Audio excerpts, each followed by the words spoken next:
Eu sou a Margarida e nós somos a turma do 10º A, como a minha DT já referiu, e hoje nós vimos-vos apresentar o nosso projeto FROG, Reduzir, Reutilizar e Reciclar, no âmbito do projeto Ecoescolas e a sua parceira Programa Bioscola.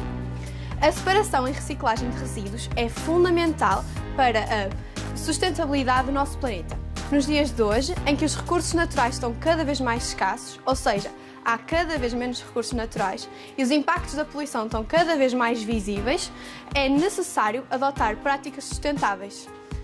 Durante esta palestra, nós vamos vos explicar como é que se faz a separação do lixo corretamente, as vantagens da separação de resíduos e as desvantagens da não separação dos mesmos. Para além disso, vamos vos explicar como é que posteriormente se realiza a reciclagem destes mesmos resíduos. Queria pedir-vos que, por favor, fizessem pouco barulho, que não tivessem receio de intervir durante a palestra com questões ou a responder às questões dos meus colegas, que pegassem apenas nos vossos telemóveis quando vos é pedido. Espero que gostem. Obrigada! Então, o primeiro tópico que iremos apresentar é como separar o lixo e com isso preparamos um pequeno jogo. Espero que tenham telemóveis e, por favor, retirem-no para poder fazer o jogo.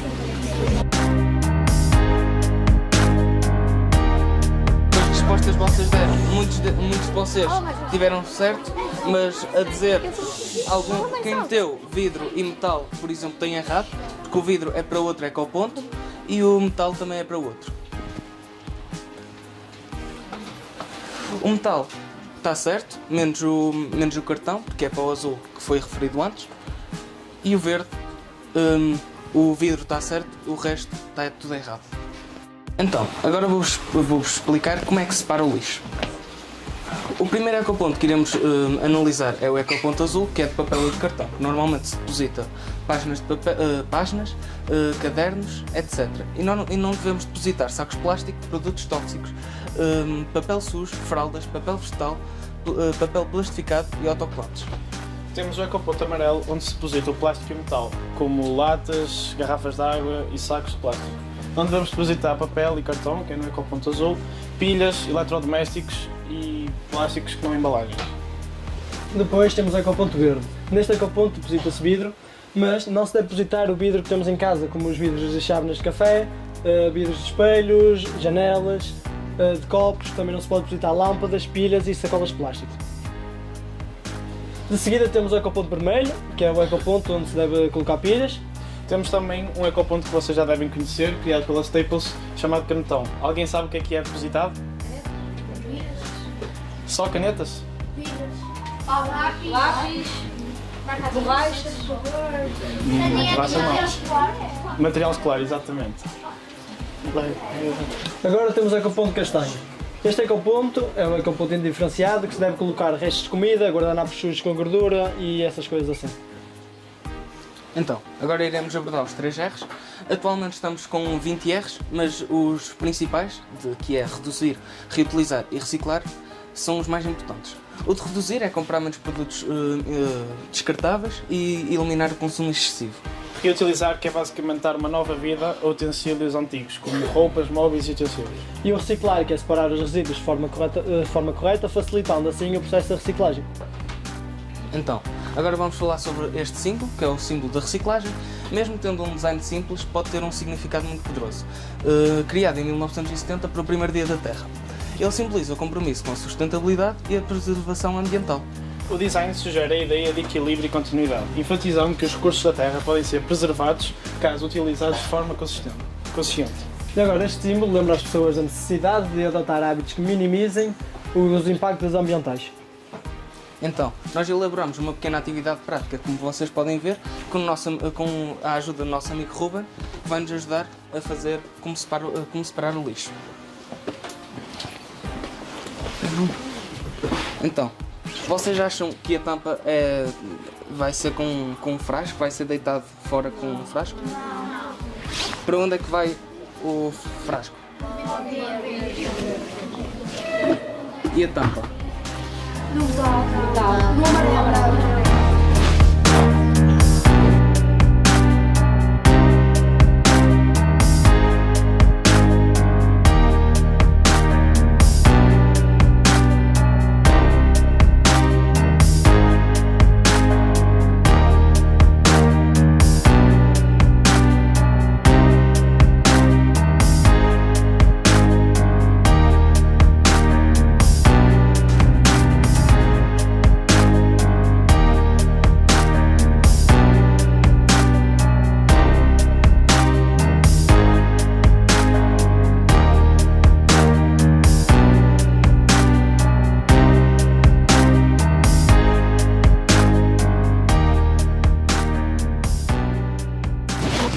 agora deixo-vos com os meus colegas, espero que tenham gostado da nossa parte.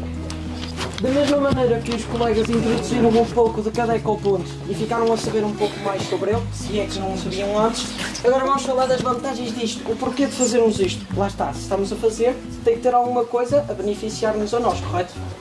Bom, o conceito da separação de resíduos. A separação de resíduos facilita a reciclagem, reduzindo assim a poluição e contribuindo para a preservação do meio ambiental. O seu objetivo é facilitar a reciclagem, evitando o volume de lixo enviado para aterros sanitários e aumentando a reutilização de produtos. Aqui apresento-vos algumas imagens do que os meus colegas já tiveram a falar anteriormente. E a separação de resíduos é fundamental para a preservação do meio ambiental. Como já referi anteriormente, reduz a quantidade de lixo enviado para aterros sanitários, reduzindo assim a quantidade de gases de efeito de estufa libertados para a atmosfera e logo reduz o aquecimento global. É fundamental também para os recursos naturais, pois preserva recursos naturais tais como árvores, água e minerais e reduz a exploração de recursos não renováveis. Então, a indústria da reciclagem pode gerar novos empregos, como por exemplo os diferentes cargos existentes nos aterros, o que futuramente irá impulsionar a economia local. A reciclagem reduz também os custos com a produção de novos produtos, pois nestes utilizam-se matérias-primas recicladas. E finalmente, relativamente à inovação, a reciclagem estimula a investigação e o desenvolvimento de novas tecnologias e processos de reciclagem. Aqui temos dois exemplos de impactos positivos na comunidade, mas gostaria que focassem mais na economia circular, pois é um ótimo termo para definir crescimento sustentável e posteriormente os nossos colegas irão falar melhor sobre isto. Benefícios sociais da separação de resíduos. Vocês devem estar a perguntar, mas como é que a separação de resíduos ajuda na nossa sociedade? Muito fácil. Primeiro, a sensibilização. A separação de resíduos promove a consciencialização ambiental e a responsabilidade individual. Para além disso, promove a colaboração entre os habitantes, nós, pessoas, e, por exemplo, entidades como grandes empresas, a Câmara, escolas, criando assim uma comunidade mais sustentável, mas também mais unida. E promove também a igualdade, pois contribui para uma justiça social, garantindo igualdade de acesso a um ambiente mais limpo e saudável. O município de Lousada tem diversas iniciativas que promovem a sustentabilidade do nosso planeta, como por exemplo a separação do lixo. Temos iniciativas entre a Câmara e escolas, como por exemplo a Bioscola, a Ecoescola, campanhas de sensibilização, como por exemplo esta escultura de uma vaca loura feita através de lixo por Bordal II, que é um artista plástico que faz diversos destes trabalhos. Ela, não sei se já repararam, mas está no Parque Urbano Dr. Mário Fonseca, lá em Lousada. Também temos, por exemplo, a colocação de diversos contentores no nosso concelho e os contentores que vocês podem ver por aqui pela sala, que foram fornecidos às escolas. Temos também, por exemplo, atividades como esta, que é apanhar lixo em rios, florestas ou matas daqui de Lousada, e qualquer cidadão pode inscrever-se e ajudar. Agora, vocês devem estar a perguntar, como é que nós, alunos, podemos promover a separação de resíduos? Muito fácil. Primeiro, nós devemos sensibilizar, falar com amigos, familiares e colegas sobre a importância da separação dos resíduos. Devemos também criar projetos, como por exemplo este que a minha turma criou, palestras, campanhas de sensibilização, concursos, eventos para promover a separação de resíduos, que vão alcançar muitas pessoas e levá-las a separar os resíduos. Para além disso, também devemos liderar. Nós é que devemos ser um exemplo positivo e praticar a separação do lixo, levando assim ao incentivando assim os outros a realmente fazer o mesmo. Como disse a colega, para além de sensibilizar, temos que liderar. E não há nenhuma forma melhor do que, para além de liderar, fazemos nós mesmos. Bem, temos que o fazer em casa, temos que fazer com os familiares e aplicar tudo isso na nossa vida. Temos que fazer a nossa vida de maneira a que consigamos beneficiar todos nós em prol da sociedade. Nada melhor do que fazer isso em casa, como também fazer na escola. Sem dúvidas, a escola é um local onde passamos grande parte do nosso dia. Nada melhor do que, para além de fazer em casa, onde passamos pouco tempo do nosso dia, aplicar também na escola esta separação. A partir deste momento, como a colega falou, como foram fornecidas às escolas estes ecopontos, teremos estes 3 ecopontos em certos corredores e em certos locais públicos da nossa escola, para que, por exemplo, ao lancharem, tudo aquilo que seja reutilizável e que podem descartar do vosso lanche, coloquem nestes ecopontos. Bem, em suma, a separação de resíduos é crucial não só para proteger o meio ambiente, mas também para preservar os recursos naturais e consistir um futuro mais sustentável. Então, façamos a nossa parte e ajudemos a criar um mundo mais verde. Qualquer questão que tenham sobre a nossa apresentação, podem colocá-la no final. Agora nós vamos falar-vos um pouco sobre as desvantagens da não separação dos resíduos. Portanto, em primeiro lugar, temos os impactos ambientais de não separar o lixo. Temos a emissão de gases de efeito de estufa. Falar nisto, alguém de vocês sabe o que é efeito de estufa? Não? Pronto, eu vou falar um pouco sobre isto. O efeito de estufa, pensem lá vocês, quando está frio lá fora, costumam levar um casaco, para ficarem quentes, certo? Dentro desse casaco, o que acontece, essencialmente, é que o calor do vosso corpo rebate nas paredes do casaco e volta para vocês, fazendo-vos sentir ainda mais quentes do que já estavam. Isso acontece exatamente com o nosso planeta. O nosso planeta acaba por ter uma camada chamada atmosfera e essa atmosfera serve como casaco para nós todos e para o planeta. Quando ele recebe radiação solar, o calor do Sol acaba por ficar preso dentro da atmosfera e aquece o planeta assim. Só que alguns gases da atmosfera acabam por causar com que esse calor fique ainda mais tempo preso dentro da atmosfera, o que aquece ainda mais sem controle. Portanto, com a decomposição de resíduos orgânicos em aterros gera metano, um gás de efeito de estufa muito mais potente que o CO2, que também é um gás de efeito de estufa.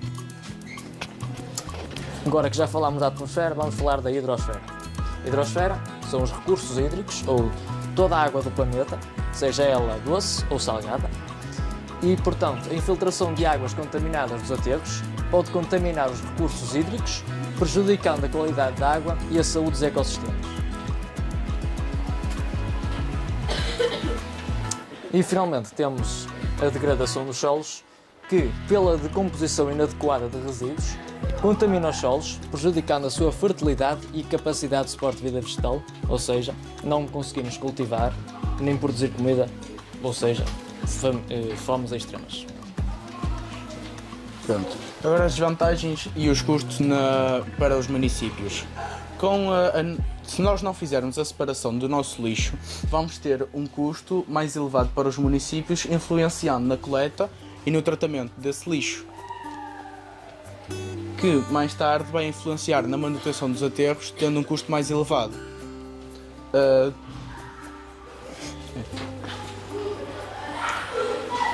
Os incentivos para a reciclagem. Os incentivos que aqui fala alguns dos nossos municípios têm pessoas designadas para nos darem alguma quantia de dinheiro por quantidades de lixo reciclável que nós levamos para lá.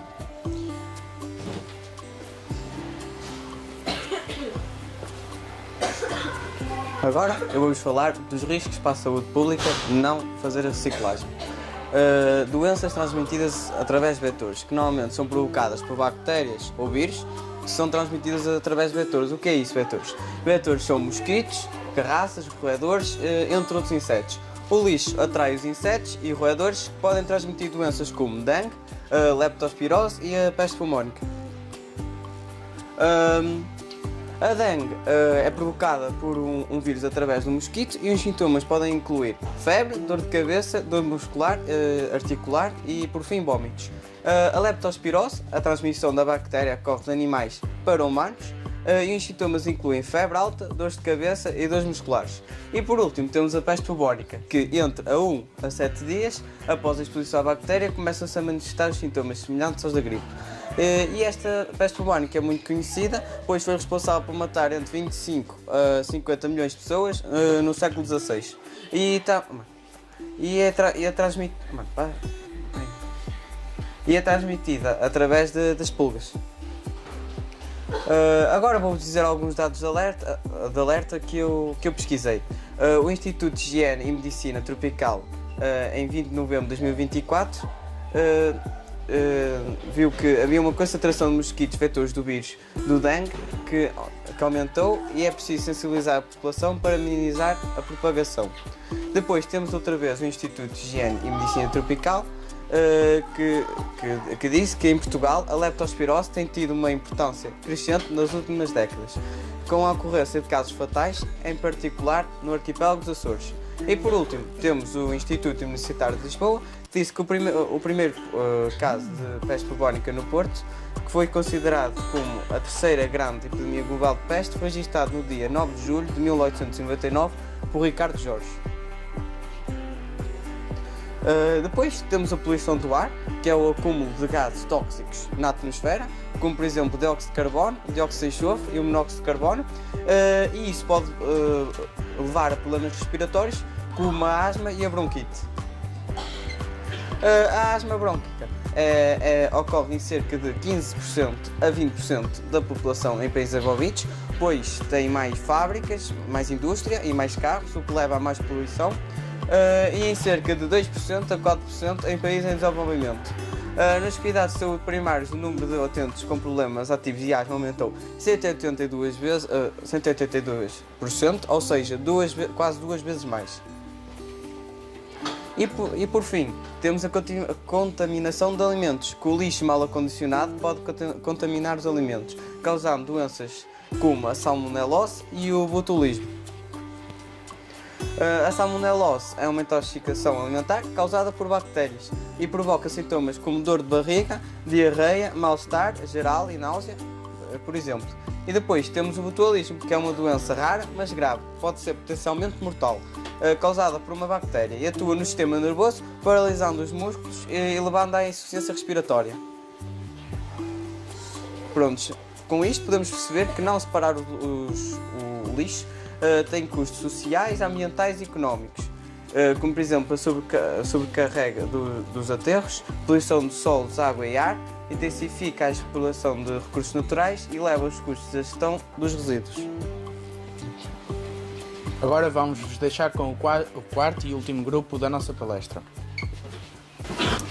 Por último, iremos falar de como se processa a reciclagem. A reciclagem é um processo essencial para a preservação do nosso meio ambiente e para a gestão dos resíduos sólidos. Mas afinal, o que é reciclagem? Bem, a reciclagem é o processo de transformação dos resíduos em novos produtos. Esta tem inúmeros motivos que já foram referidos anteriormente e que estão aqui representados. Há que salientar que esta é essencial para impedir os impactos ambientais, reduzir a utilização de recursos e incentivar a economia circular, baseada nos princípios de reduzir, reutilizar e reciclar. É um elemento-chave para a construção de um futuro mais sustentável e equilibrado para o planeta, permitindo conservar os recursos naturais, reduzir o consumo de energia e diminuir a poluição.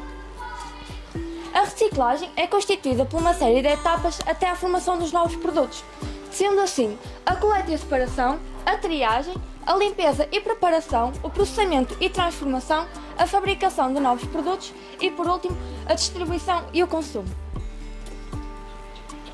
A primeira etapa da reciclagem é a coleta e a separação e vou falar sobre ela. Em relação à coleta, vou falar sobre os tipos de recolha de resíduos e passo a explicar o que é isso. Começo com a recolha seletiva, que é quando as pessoas separam o lixo na origem, ou seja, em casa ou no trabalho. Depois temos a recolha indiferenciada, onde os resíduos não são separados. Neste caso, tudo é enviado para aterros sanitários ou incineradoras. O problema é que muitos materiais recicláveis acabam sendo desperdiçados, o que aumenta a poluição e o consumo de recursos naturais. Outra forma importante são os pontos de recolha voluntária, como os ecopontos, por exemplo. Estes locais estão disponíveis em supermercados ou espaços públicos e permitem qualquer pessoa entregar os seus resíduos de forma organizada e com menos contaminação. Por último, temos as empresas ou cooperativas de recolha, que recolhem os resíduos exatamente das casas, lojas ou até mesmo indústrias.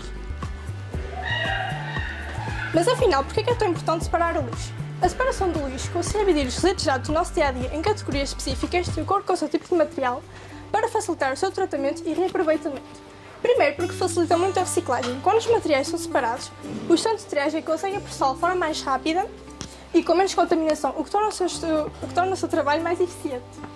Depois, porque ajuda a evitar a poluição. Porque diminui as quantidades de resíduos que acabam nos nossos rios, mares ou até mesmo lagos. Depois, porque preserva os recursos naturais, como por exemplo árvores ou petróleo. E por último, economiza energia. A separação do lixo e os processos de reciclagem consomem muito menos energia do que começar do zero utilizando matérias-primas que nunca foram utilizadas. O segundo passo é a triagem. A triagem é dividida em 5 etapas. A primeira, como dito anteriormente, coleta seletiva, que é quando ocorre a separação de lixo nas próprias casas ou em locais públicos. Depois do lixo ser separado, é transportado para centrais de triagem, onde lá acontece uma separação manual ou mecanizada. Depois, o lixo é prensado e enviado para reciclagem. E depois existem destinos adequados para resíduos perigosos, como pilhas que, ao entrar em contato com a água, podem explodir. E existem 3 tipos principais de triagem. A triagem manual, que é feita por pessoas, mecanizada por máquinas. Depois tem a triagem de resíduos perigosos, que a gente falou anteriormente. E existem 3 principais desafios da triagem. A falta de conscientização e educação ambiental, que pelas pessoas não saberem como separar o lixo corretamente, eles descartam lugares inapropriados. Depois tem a contaminação de materiais, como alimentos e resíduos tóxicos. Depois tem o descarte irregular de resíduos perigosos. A terceira etapa é a limpeza e preparação. Esta etapa é feita através de máquinas especializadas que permitem que os resíduos atendam aos padrões necessários e sejam reutilizados de uma maneira mais segura e eficaz. É nesta fase que os materiais são submetidos a diversos processos. Temos o caso da limpeza dos materiais recicláveis, da separação de contaminantes, da preparação para o processamento e, por último, da preparação específica para a reciclagem química ou mecânica. Algum de vocês sabe algum exemplo de contaminante? Não? Não tem nenhuma ideia? Ok. Para vocês terem uma ideia, um exemplo de um contaminante muito utilizado no nosso dia-a-dia é os rótulos das garrafas. Já referente à quarta etapa, temos o processamento e a transformação. Referente ao processamento, esta é a transformação dos resíduos em matérias-primas que mais tarde serão utilizadas novamente para a fabricação de novos produtos. Esta divide-se em 5 fases, sendo estas a limpeza e a descontaminação, a trituração e a compactação, a separação, a fundição e a extrusão, que é quando os materiais são fundidos e moldados em formas usáveis, e o refinamento e qualidade. Este é um processo importante para que os resíduos atinjam os padrões de qualidade exigidos pelas indústrias. Esta etapa é essencial para garantir a qualidade e a viabilidade dos materiais, que mais tarde serão reutilizados na fabricação de novos produtos. Relativamente à transformação, esta é a transformação das matérias-primas em novos produtos. Temos como, por exemplo, os plásticos que podem ser transformados em roupas, peças de automóveis ou em garrafas. Relativamente ao papel, este pode ser transformado em novos cadernos, caixas, embalagens e até mesmo jornais. Já os metais podem ser transformados em novos produtos feitos de aço ou alumínio, como latas, móveis ou peças para construção. O vidro pode ser transformado em novas garrafas ou outros materiais feitos de vidro. Fabricação de novos produtos. Como foi mencionado anteriormente, há diversos tipos de materiais que podem ser reciclados, como plástico, papel, vidro e metal. Mas também resíduos orgânicos podem ser transformados em adubos. Vantagens da fabricação com materiais reciclados. Ao utilizar materiais reciclados, não é necessário utilizar matérias-primas, o que reduz o custo delas. Depois tem a diminuição e a emissão de gases poluentes. Basicamente, quando usa materiais reciclados, não libera tantos gases como matérias-primas, o que causa uma diminuição do efeito estufa. E depois, reduz o consumo de energia no processo produtivo e também diminui a quantidade de lixo em aterros. Como contribuir para a fabricação de novos produtos? Praticar a separação correta dos resíduos em suas casas. Depois, consumir produtos feitos com materiais reciclados e apoiar empresas que adotam práticas sustentáveis. Já relativamente à sexta etapa, temos a distribuição e o consumo. Esta é a última etapa do processo da reciclagem e consiste na distribuição dos materiais reciclados para o mercado e no seu consumo por parte dos mesmos. Como a Inês referiu anteriormente, após a fabricação existe assim a sua distribuição. Estes podem ser distribuídos para lojas, indústrias e outros consumidores. Por último, temos o consumo, que é quando os produtos chegam ao consumidor final, podendo diferenciar-se em dois tipos de consumo. O consumo consciente, que é quando os consumidores priorizam o consumo sustentável dos produtos feitos a partir de materiais reciclados. Temos o caso da roupa, feita de poliéster reciclado, do papel reciclado e das embalagens de plástico reciclado. Ou o consumo inconsciente, que é quando os consumidores compram os materiais reciclados sem terem conhecimento da sua origem. Podem ser, por exemplo, latas, embalagens ou outros produtos que estão presentes no nosso cotidiano. Apesar da distribuição e o consumo ter vindo a aumentar progressivamente com o passar dos anos, ainda existem desafios a combater. Temos o caso da percepção da qualidade. Muitas pessoas podem duvidar da qualidade dos materiais, dos produtos feitos a partir de materiais reciclados, principalmente quando se trata de roupa ou de utensílios domésticos. É importante superar esta visão negativa. Outro grande desafio são os preços.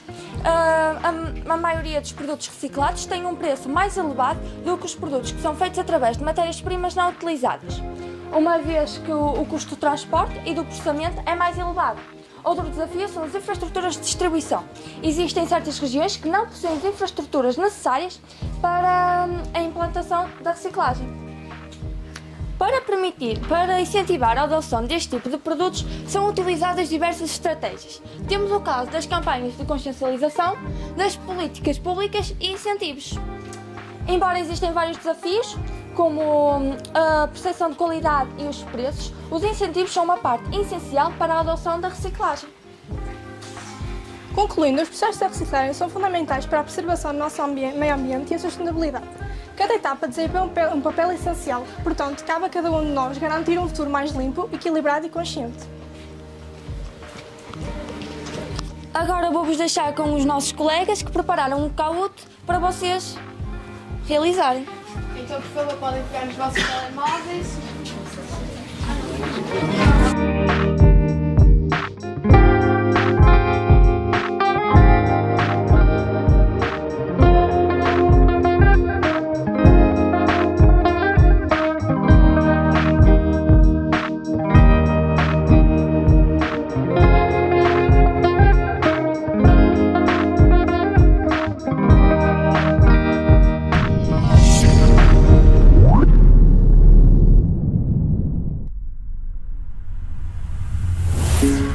Música